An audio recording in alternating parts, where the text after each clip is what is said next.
The forward communications bunker hummed with routine maintenance until Lieutenant Parker's patience snapped. "Fix that interference, Specialist Walsh," he commanded, irritation clear in his voice. The unassuming woman in grease-stained fatigues leaned toward her radio equipment and made 9 precise adjustments that changed everything. The effect was immediate. The communications officer's radio handset slipped from his grasp, clattering on the concrete floor. Senior technicians froze at their workstations and faces drained of color throughout the cramped facility. No one had expected the maintenance specialist to intercept enemy targeting coordinates. No one had expected the quiet woman buried in antenna repairs to prevent a ballistic missile strike on their base. No one had expected the truth. From which city in the world are you watching this video today? If this story captivated you, please consider subscribing. We share powerful stories of unsung heroes every week. The underground communications bunker buzzed with the constant hum of radio equipment and urgent signal processing. Banks of transmission gear cast amber light across focused faces, illuminating frequency displays dotted with green operational signals and red interference indicators. The air carried the scent of strong coffee and heated electronics, mixed with the tension that came with maintaining communication links during active military operations. It was 2,100 hours on what had begun as a routine equipment maintenance shift at Forward Operating Base Thunder, buried beneath the Syrian mountains. Specialist Rebecca Walsh sat at her assigned antenna repair station, deliberately isolated in the equipment maintenance section. Her brown hair was pulled back in a practical ponytail, grease stains visible on her rolled-up sleeves.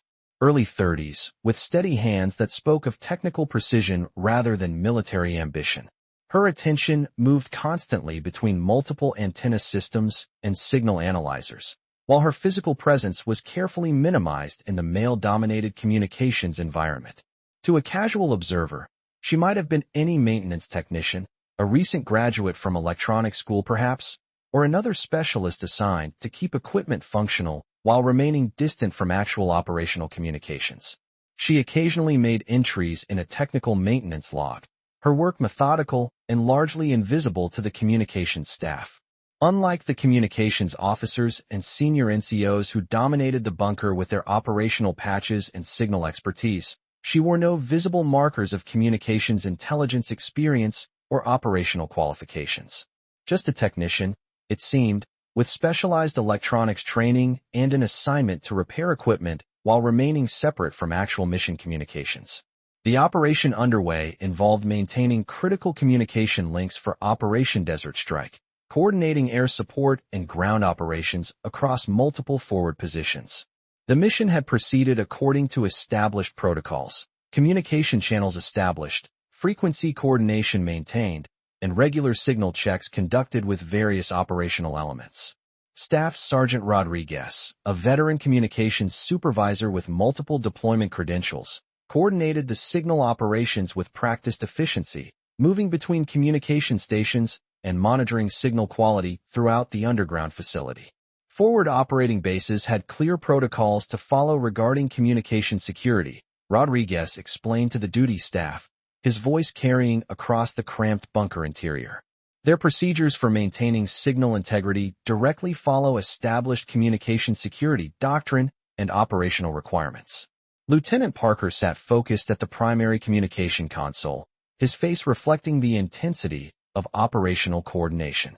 A career signal officer with 12 years of service, he appeared concentrated and determined in his desert combat uniform, as if the complexity of coordinating multiple communication networks had heightened his operational focus during recent hours.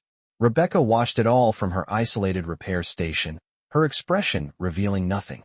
Only the occasional adjustment of her antenna analyzer suggested any emotional response to the ongoing operational communications.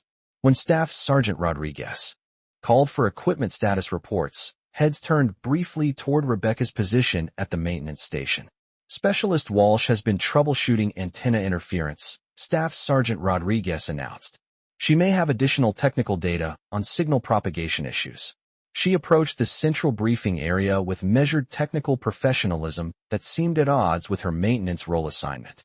Something about her movement, posture confident, steps purposeful, eyes constantly evaluating the communication displays, caught the attention of a grizzled master sergeant seated near the main radio console. He observed her with growing interest, noting details that didn't quite align with standard maintenance technician profiles. Lieutenant Parker, methodical and demanding, watched her with narrowed attention as she prepared her technical report. The lieutenant was known for his direct approach to communication operations and signal efficiency. Today, he wore operational authority with intensity, his field uniform bearing the wear of recent forward deployments. "Provide your equipment status assessment for the record," instructed Lieutenant Parker. "Specialist Rebecca Walsh, antenna systems technician," she replied. Her voice was quiet but precise, her military-bearing professional.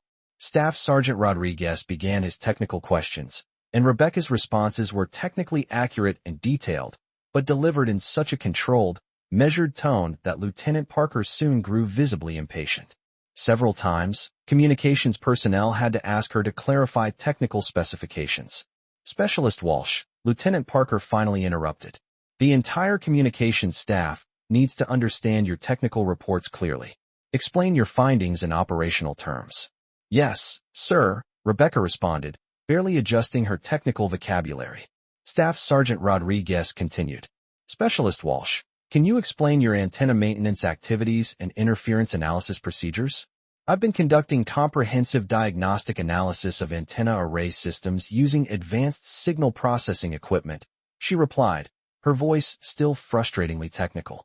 "I've identified multiple electromagnetic interference sources affecting signal propagation across various frequency bands and transmission modes." "And what technical patterns have your systems detected?" "I've documented baseline interference patterns consistent with routine electronic warfare environments and standard operational electromagnetic spectrum usage. Significant anomalies detected in specific frequency ranges that suggest coordinated electronic interference beyond normal operational parameters. Advanced spectrum analysis indicates deliberate signal manipulation using sophisticated electronic warfare techniques." "Have you documented these technical findings?" "Yes, I've created comprehensive technical archives of all electromagnetic interference data with detailed spectral analysis and frequency correlation according to established maintenance documentation protocols." "Was this technical analysis distributed to operational communications staff?" "It was processed through appropriate technical channels per standard maintenance reporting procedures." The signal intelligence officer, Major Thompson, approached for additional questioning with obvious technical skepticism. Tall and commanding with extensive electronics warfare ribbons that reflected specialized experience, he moved with the confidence of someone accustomed to evaluating technical reports from junior maintenance personnel. "Specialist Walsh, what specific training qualifies you to analyze complex electromagnetic warfare interference patterns?" "I completed advanced antenna systems training at the Signal Center of Excellence, including electromagnetic spectrum analysis and electronic warfare countermeasures courses." "And what level of operational communications experience?" His tone clearly suggested the answer would confirm her limited operational credentials. "I achieved expert-level certification in multiple antenna systems and electronic warfare analysis platforms," Rebecca responded professionally. Major Thompson smiled dismissively. "Specialist Walsh, how could you possibly understand the operational complexities of electronic warfare when you've been repairing antennas for only 18 months? Something flickered across Lieutenant Parker's face. A brief moment of recognition quickly suppressed. He studied Rebecca more carefully now, noting technical details he had previously overlooked. "Sir," respectfully, Staff Sergeant Rodriguez interjected. "Specialist Walsh's technical analysis should be evaluated based on the quality of her electromagnetic interference data, not assumptions about her operational background." "Agreed," Lieutenant Parker replied, his eyes remaining focused on Rebecca with renewed interest. Major Thompson adjusted his approach. "Let me rephrase. What direct electronic warfare experience do you have that would qualify you to assess operational threats from electromagnetic interference patterns?" Rebecca paused before answering, her eyes briefly meeting those of the grizzled master sergeant near the communications console. "My background includes some practical application of electronic warfare techniques in operational environments," she said carefully. "Could you be more specific about this electronic warfare experience?" That information involves previous assignments that may not be directly relevant to current maintenance parameters. Major Thompson looked toward the commanding officer. Sir, if the specialist lacks relevant electronic warfare experience, her interpretation of electromagnetic interference should be weighted accordingly in our operational assessments. I'll allow continued questioning, Lieutenant Parker ruled. Specialist Walsh, please provide more detail about your relevant operational background. Rebecca's expression remained neutral. My previous operational experience involves classified electronic warfare programs. How convenient, Major Thompson remarked sarcastically. So we're expected to give operational weight to your technical analysis without knowing your actual qualifications to make such electronic warfare assessments? I'm providing technical analysis of electromagnetic interference using established military electronics protocols and antenna system diagnostic procedures. As the questioning continued, Rebecca responded with increasingly sophisticated details about advanced electronic warfare techniques, enemy signal pattern recognition, and operational electronic countermeasure analysis that made several communications officers exchange meaningful glances. She referenced specific electronic warfare capabilities, signal intelligence countermeasures, and operational security procedures that seemed well beyond the knowledge base of a standard antenna maintenance technician. When shown a technical diagram of the current communication network configuration, her eyes studied it with intensity that suggested deeper familiarity, her professional composure revealing subtle signs of personal investment in the operational outcome. Do you recognize specific technical elements of this communication configuration, Specialist Walsh? Major Thompson asked. Yes, it represents the current antenna array supporting Operation Desert Strike communications, with particular emphasis on frequency coordination and electromagnetic spectrum management. And your maintenance analysis of this configuration has confirmed what exactly? Your technical analysis hasn't identified any operational threats that would alter our current communication procedures. Rebecca's voice remained steady and professional. My electromagnetic interference analysis has documented baseline activity patterns and technical indicators. My recommendations for enhanced spectrum monitoring of specific frequency ranges were included in my formal maintenance reports. In the communications bunker, the older master sergeant with extensive electronic warfare deployment ribbons watched Rebecca with growing intensity, his weathered face reflecting concentration as if trying to place half-remembered details from previous classified operations. The evening hours passed as Staff Sergeant Rodriguez returned for follow-up questions, asking Rebecca about specific antenna maintenance protocols used during the communication operations. Can you explain the standard electromagnetic interference monitoring procedures for a forward operating base of this scope? Rodriguez asked. The antenna systems would establish primary and secondary frequency monitoring networks covering all operational communication activities, she explained, her voice maintaining that technical precision. Standard protocols require continuous electromagnetic spectrum surveillance with redundant antenna platforms and regular interference analysis reports to communications commanders. And if those antenna systems detected unexpected electromagnetic threats or operational changes, the antenna operators would immediately alert communications commanders using priority technical channels and reconfigure antenna systems to provide enhanced electromagnetic protection against hostile interference, she explained with a level of electronic warfare sophistication that raised eyebrows among the communications staff present. Lieutenant Parker leaned forward, his patience with technical jargon wearing visibly thin. Specialist Walsh, I've asked you repeatedly to communicate in terms relevant to operational communications. This bunker cannot effectively utilize technical analysis that requires constant electronics interpretation. I apologize, sir, Rebecca replied, her communication style barely becoming less technical. The older master sergeant in the bunker now leaned forward at his position, his eyes never leaving Rebecca's face, recognition seeming to dawn slowly, his expression shifting from casual interest to something approaching amazement. Major Thompson seized on the lieutenant's frustration. Perhaps Specialist Walsh's reliance on technical terminology reflects her limited understanding of how electromagnetic interference analysis actually applies to operational military communications. Staff Sergeant Rodriguez responded immediately. Sir, that's an unfair characterization of the specialist's technical expertise and electronic warfare capabilities. Noted, Staff Sergeant, Lieutenant Parker replied firmly. Major Thompson, please focus your questions on the specialist's technical findings rather than speculating about her electronic warfare capabilities. Major Thompson nodded in acknowledgement. Specialist Walsh, in your professional assessment as an antenna systems technician, was there anything in your electromagnetic interference monitoring that would indicate modification of current communication procedures for Operation Desert Strike? Rebecca looked directly at the main communication display for the first time during the briefing. My electromagnetic interference analysis suggests signal patterns and technical indicators that warrant enhanced operational awareness. That wasn't my specific question. Based on what your antennas monitored, should current communication operations continue as planned? Based on my technical analysis of electromagnetic interference data, current operations should continue, but with modifications to frequency coordination protocols in specific operational sectors. Major Thompson's expression hardened. Are you suggesting that communications planning staff has inadequately assessed electromagnetic spectrum requirements?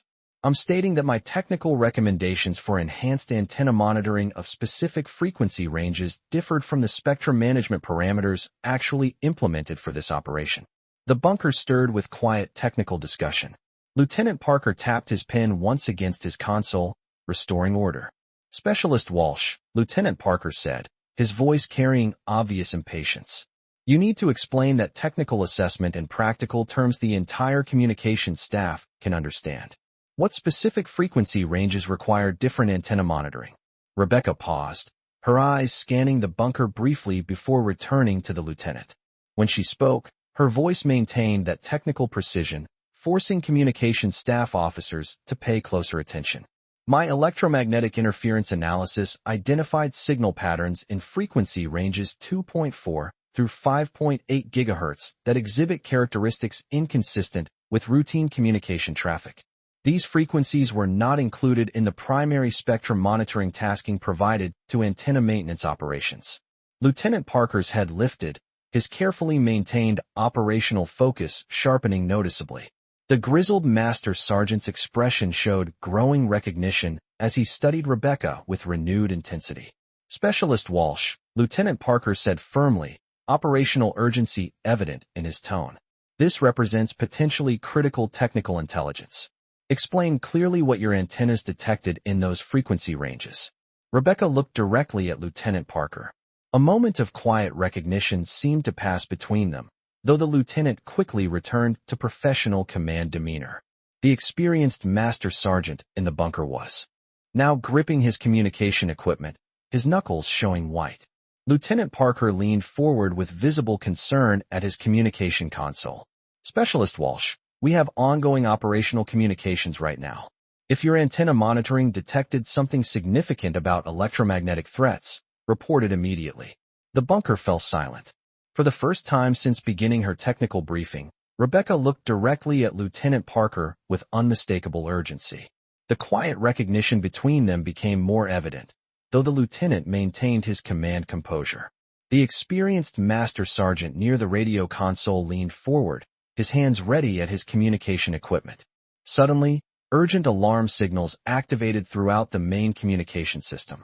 The Base Defense Center reported incoming ballistic missile signatures detected by radar systems, with targeting coordinates that indicated forward operating Base Thunder as the primary target. The alert was brief, urgent, and accompanied by automated missile warning systems throughout the facility. All stations, this is base defense. Lieutenant Parker called over the emergency frequency. Confirm missile threat status immediately. The communication center filled with overlapping emergency reports as various defense systems tried to provide threat assessments. The situation was critical, with multiple incoming missiles and limited time for defensive countermeasures. Rebecca leaned toward her antenna equipment and spoke clearly over the emergency frequency. Base defense, this is electronic warfare. I have active jamming capability against incoming missile guidance systems.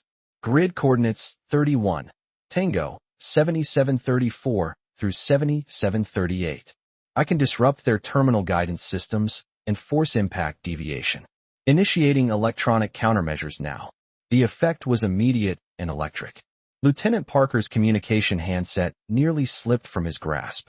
Several staff officers physically straightened at their positions as if receiving critical operational intelligence.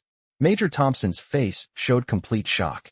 The grizzled master sergeant near the radio console stood up quickly, then deliberately sat back down with recognition evident in his expression.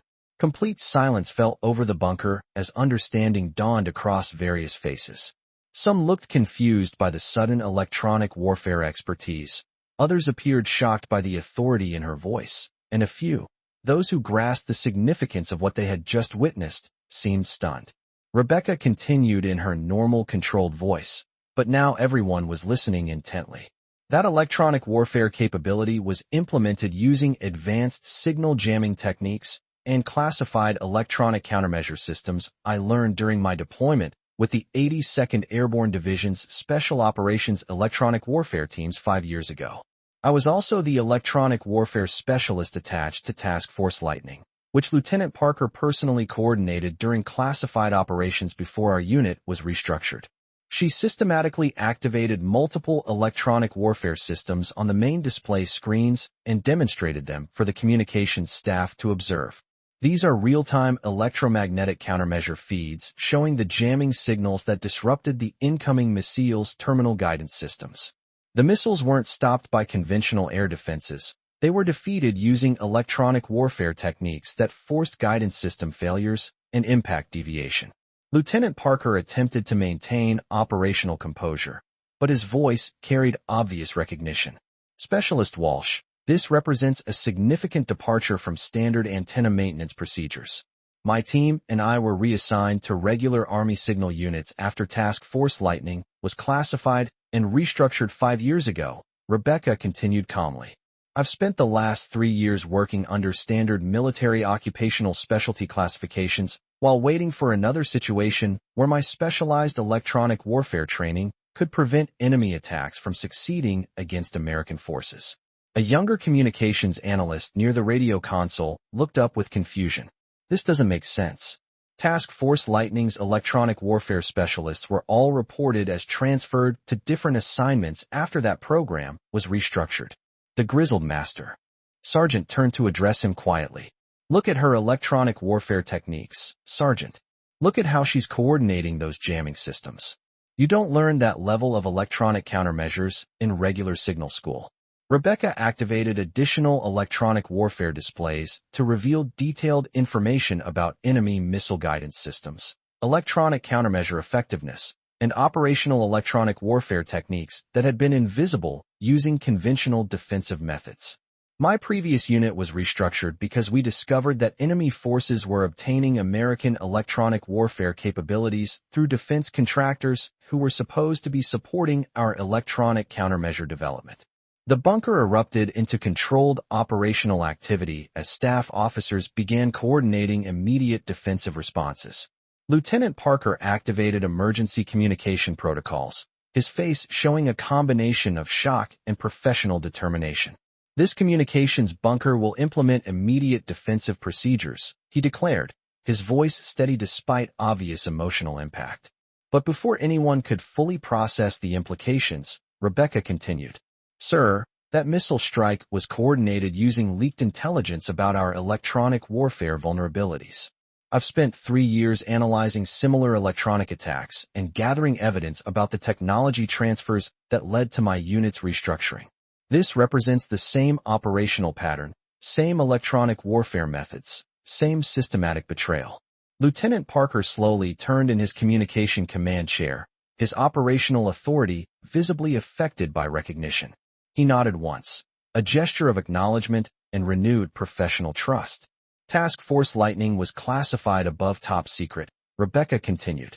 Our mission involved developing electronic warfare countermeasures against enemy missile guidance systems and electronic attack capabilities.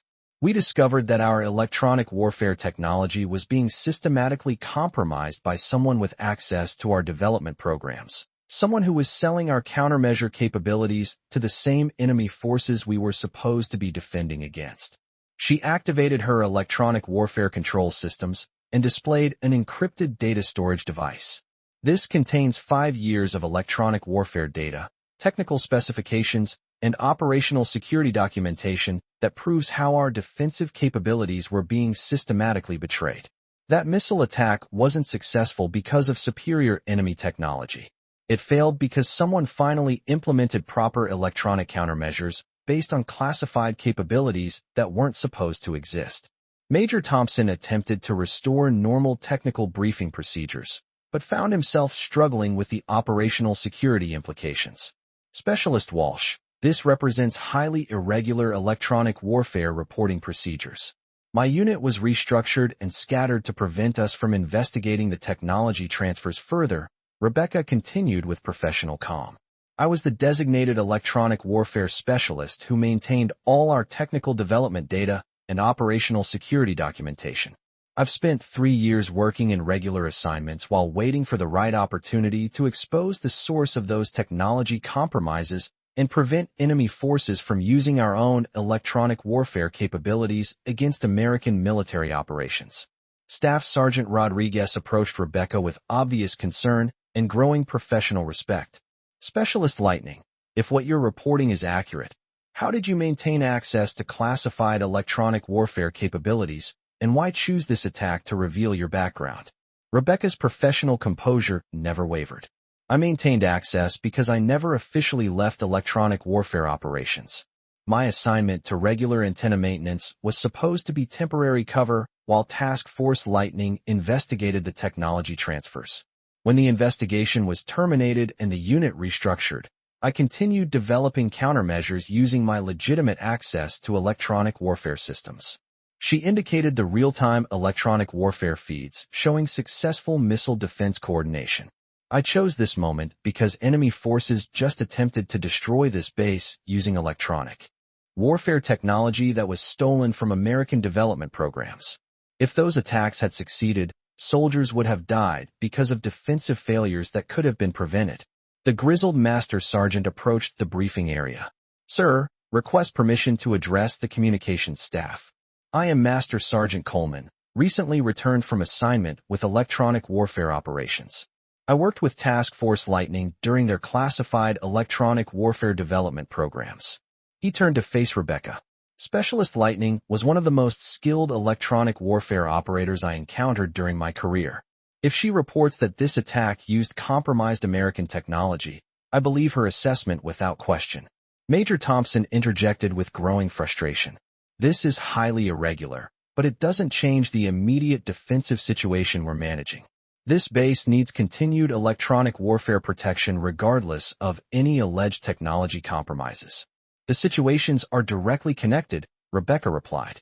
This attack was specifically coordinated using stolen American electronic warfare intelligence while simultaneously testing the same technology transfer network that my unit was investigating. Same operational pattern, same electronic warfare compromise, same systematic betrayal. She activated additional electronic warfare data on her control systems. This is technical intelligence showing that enemy forces received advanced notification of our defensive capabilities, electronic warfare procedures, and countermeasure limitations.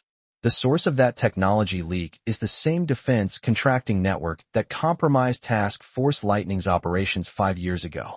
Lieutenant Parker studied the electronic warfare displays, his command authority gradually returning as he processed the operational security intelligence. This technical intelligence wasn't included in our pre-deployment defensive briefing because it was deliberately removed by the same people who have been compromising our electronic warfare operations, Rebecca said. Just like the electronic warfare capabilities my unit developed were altered before reaching operational commanders. The pattern is identical because the source is identical. The bunker had grown absolutely focused. Every person present understood they were witnessing something extraordinary while simultaneously managing immediate defensive implications for ongoing military operations. Even the radio operators had prioritized Rebecca's electronic warfare updates while maintaining emergency coordination with base defense systems. Staff Sergeant Rodriguez approached the communication console. Sir, based on this new intelligence, I recommend immediate modification of our defensive response and potentially reassessing how this entire operation's electronic warfare security was planned and coordinated. Lieutenant Parker nodded with restored operational confidence. Agreed. All defensive responses will be modified immediately based on current electronic warfare assessments. He paused, then added, Specialist Lightning will remain integrated with defensive operations until this operational security situation is completely resolved. As staff officers coordinated the security response, Rebecca continued her electronic warfare briefing. There's additional information you need to understand, sir. She accessed a secured file on her electronic warfare system. This contains the original defensive capabilities assessment for this deployment with your authorization signature. And this, she displayed another document, is the modified electronic warfare briefing that was actually implemented. The defensive assessments don't match. Lieutenant Parker examined both documents with obvious shock. Someone altered the electronic warfare briefing after I approved it, he said, recognition and anger evident in his voice. Yes, Rebecca confirmed. You've been carrying operational responsibility for defensive decisions based on compromised electronic warfare assessments you never actually authorized. The same defense contracting network that destroyed Task Force Lightning has been systematically altering electronic warfare intelligence to serve enemy interests while profiting from technology transfers. Master Sergeant Coleman moved closer to the display. I always wondered why certain defensive operations seem to face unexpected electronic attack capabilities. This explains electronic warfare problems we've been encountering across multiple deployments. Lieutenant Parker looked up, professional determination overriding emotional impact. I've been commanding defensive operations for 3 years, believing my electronic warfare assessments were reaching operational units accurately. I authorized defensive plans, but someone has been systematically modifying them to serve hostile interests. The bunker entrance opened, and a team of counterintelligence investigators entered, led by a serious-looking official from the Defense Security Service. What's the status of this defensive emergency? The official demanded. Lieutenant Parker, I'm Agent Martinez from DSS Counterintelligence. We received credible intelligence yesterday indicating serious operational security breaches involving defense contractors and electronic warfare technology transfers to hostile forces. We understand there may be connected electronic warfare intelligence being reported in this communications bunker. Rebecca allowed herself a slight smile. Exactly on schedule, she said quietly. Agent Martinez approached her position. You would be Specialist Lightning, formerly of Task Force Lightning. I would be. We have extensive questions about your electronic warfare activities and the evidence you've been collecting regarding technology transfers to enemy forces. And I have comprehensive answers, Agent. 5 years of documentation.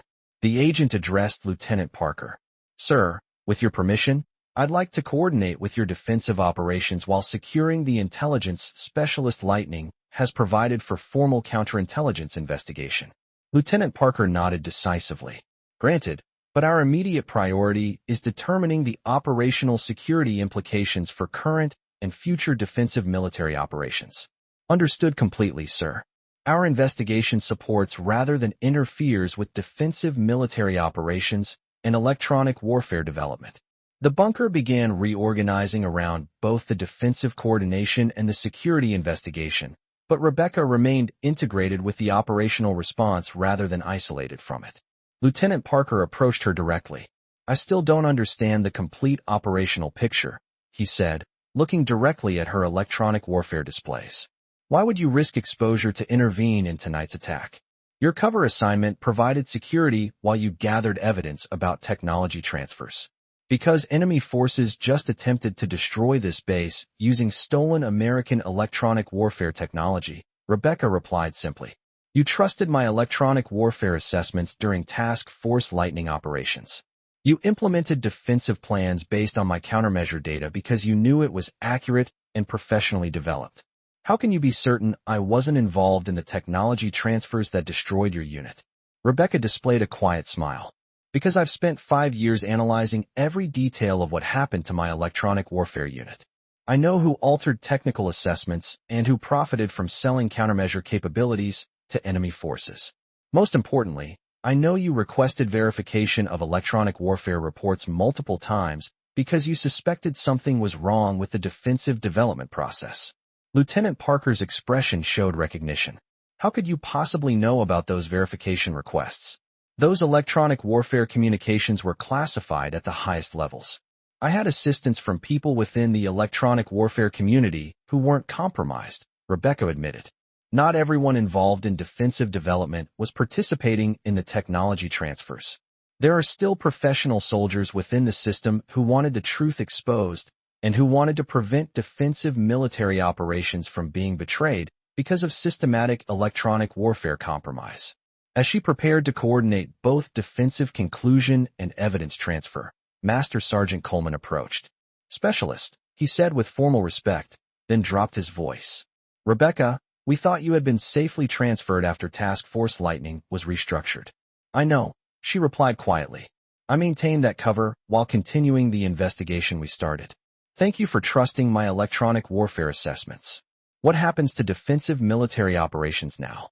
Rebecca indicated her electronic warfare displays showing real-time defensive coordination. "Now we develop defensive capabilities based on accurate technical assessments and proper operational security. Electronic warfare development can finally proceed with confidence because someone exposed the systematic technology betrayal." The bunker remained focused on defensive implications while simultaneously processing the broader scope of systematic technology transfers to enemy forces. Lieutenant Parker coordinated effective defensive responses while Agent Martinez secured evidence for formal counterintelligence investigation. Rebecca stood with the communications staff who had unknowingly been working with compromised electronic warfare capabilities for years. From her electronic warfare equipment, she retrieved carefully preserved operational records from Task Force Lightning, technical specifications, development data, countermeasure effectiveness reports, operational security documentation, and presented them to the appropriate staff members who had been struggling with inconsistent defensive intelligence reports. They maintained professional standards until the end, she told them, referring to her former electronic warfare unit members. They never compromised their technical development even when they realized our capabilities were being systematically sold to enemy forces. A communications technician who had processed electronic warfare reports from multiple defensive operations held one of the data storage devices carefully. "These electronic warfare techniques were always more sophisticated than anything we received from regular defensive channels," he said with growing understanding. "They trained me to maintain the highest professional standards," Rebecca said quietly. "Everything I've done for the past 5 years was to honor their professional dedication and ensure defensive military operations wouldn't be betrayed because of the same technology transfers." As communications staff coordinated defensive planning with restored confidence in their electronic warfare assessments, Lieutenant Parker approached once more. "Specialist Lightning, the Pentagon will want comprehensive briefings about both your evidence and the electronic warfare compromises you've documented." Rebecca nodded. "I'm prepared for that, but first, defensive military operations need to proceed based on accurate electronic warfare capabilities and proper operational security. And the military operations that might be at risk from other compromised electronic warfare technology? The evidence I've provided should allow you to identify which defensive operations and electronic warfare assessments have been systematically compromised by the same technology transfer network," Rebecca replied with professional certainty. "Every defensive military operation deserves accurate electronic warfare support and proper operational security." Major Thompson approached with obvious concern. "I still struggle to understand how you can be certain those of us who unknowingly used compromised electronic warfare capabilities weren't deliberately participating in these technology transfers. Because responsibility belongs with those who created the electronic warfare compromises and profited from the technology sales, not those who were deceived by systematically altered technical information," Rebecca explained. "You've been carrying operational responsibility for defensive problems that were caused by deliberate technology betrayal, not by professional failures of electronic warfare judgment." As she prepared to leave the isolated antenna maintenance station for integration with the main communications staff, her position shifted from the back of the facility to the central coordination area. The transition of a technical specialist operating with electronic warfare authority rather than an antenna technician relegated to equipment repairs. For a moment, she paused to observe the communications displays showing the base's successful defense and subsequent security investigation. The communications staff was coordinating with accurate electronic warfare capabilities for the first time in years. Lieutenant Parker was commanding defensive operations with restored confidence in his electronic warfare support. Major Thompson was working to identify other potentially compromised defensive assessments. Master Sergeant Coleman watched her from the communications console, his weathered face reflecting professional respect and determination. Rebecca acknowledged him with a slight nod before focusing on continued defensive coordination. Her mission wasn't completely finished. There would be extensive counterintelligence debriefings, formal criminal investigations, and probably congressional oversight hearings. The full scope of the technology transfers to enemy forces would need to be exposed, and those responsible held accountable at every level of government and defense contracting. But the most critical part was accomplished. The truth was revealed, and defensive military operations could again proceed with confidence that electronic warfare support was serving American interests rather than enemy forces through systematic betrayal. As defensive operations concluded with proper electronic warfare coordination, a security official approached. Specialist Lightning, Agent Martinez has arranged secure facilities for your continued participation in both defensive operations and formal counterintelligence investigation procedures. She coordinated final defensive handoffs while remaining conscious of the eyes following her transition from isolation to integration. Communications staff, electronic warfare analysts, technical personnel. For 5 years, she had worked invisibly, maintaining technical competence while gathering evidence about systematic technology betrayal to enemy forces. Now she operated openly, her identity and expertise fully utilized for defensive success rather than concealed for personal security. Master Sergeant Coleman approached her before she transitioned to investigative coordination. Specialist, he said quietly, what you accomplished, maintaining defensive effectiveness while investigating technology transfers, gathering evidence while maintaining cover, revealing the truth at the critical defensive moment. It represents exceptional professional courage and electronic warfare work of the highest caliber. I had obligations to my electronic warfare unit and to military operations that would be defended using compromised technology, she replied simply. It was significantly more than professional obligation, he insisted. It was electronic warfare development and operational security analysis of exceptional quality under extremely difficult circumstances. Rebecca allowed herself a professional smile. You provided effective training during Task Force Lightning operations, Master Sergeant. I provided electronic warfare procedures and technical training, he corrected. What you demonstrated tonight came from exceptional personal integrity and professional dedication to protecting defensive military operations. He watched her coordinate final evidence transfer with the investigative team, then addressed Lieutenant Parker, who had joined them. Some soldiers never receive appropriate recognition for protecting defensive military operations, he said quietly. They simply carry the responsibility through exceptional professional performance. Lieutenant Parker nodded, observing Rebecca's coordination with both defensive and investigative personnel. And some truths require years of patient investigation to emerge and protect defensive military capabilities. The night continued as Rebecca's defensive coordination transitioned from the bunker to formal counterintelligence procedures.